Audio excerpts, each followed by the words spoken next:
It is still summer, it is still hot outside, you are still going to hear traffic in my videos, and I think it's time I invest in a phone clip for my tripod because the sticky tack is just not cutting it and holding my phone up anymore.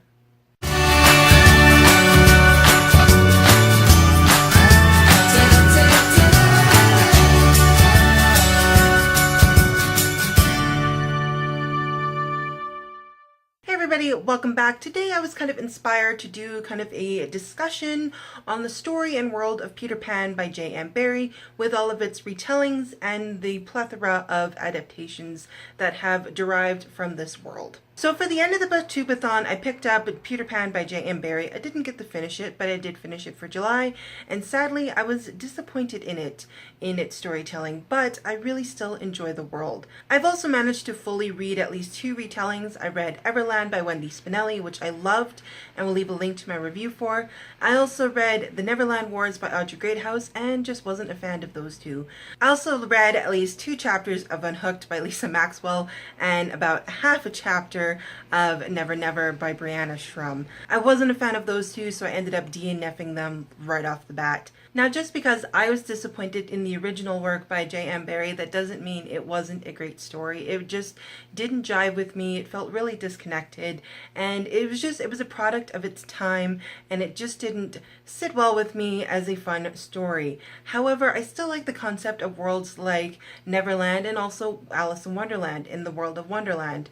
I like the worlds that these authors have created because it opens a door for a lot of different interpretations. So like Peter Pan retellings, Alice in Wonderland retellings, and even fairy tale retellings. Because there's so much room for creativity, imagination, and interpretation, you can create a plethora of worlds and retellings through things like fairy tales, Alice in Wonderland, and Neverland, because these worlds are just so full of imagination and full of vibrancy in and of themselves. Now, Narnia and Middle-earth are a little bit more difficult to create those adaptations for and to kind of go off on different interpretations because they're very solidly set in their own histories and their own worlds.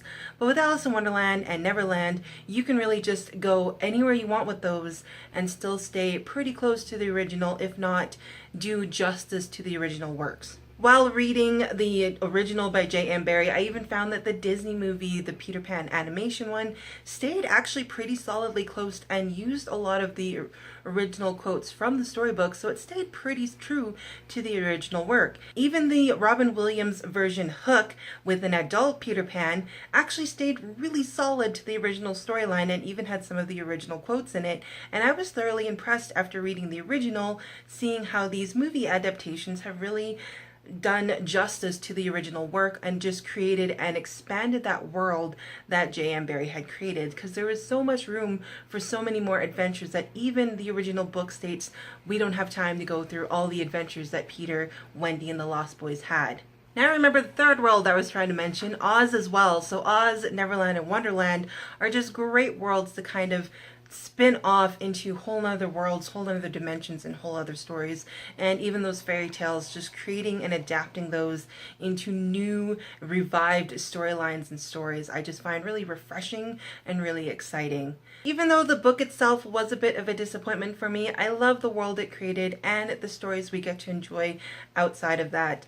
I loved Everland by Wendy Spinelli, and just the steampunk alternate history world kind of took off and still created that true to Neverland feeling and that imagination and adventure that went along with the spirit of Peter Pan. And the other ones that I sort of tried to read, Never Never, Unhooked, and The Neverland Wars, they built such a great original foundation out of the original work and just created original engaging stories outside of that. Just because I wasn't a huge fan of the original doesn't mean that I love seeing the creativity and imagination that comes from all of these expansions of this world, from the original animated Disney movie to the Robin Williams version, to even the Disney Fairy spin-off with Tinkerbell and her friends. I find absolutely fun and adorable. I really enjoyed the Pirate Fairy, where you got to see kind of the beginnings of Captain Hook and his gang, and of course the crocodile from Peter Pan I thought was the cutest thing ever.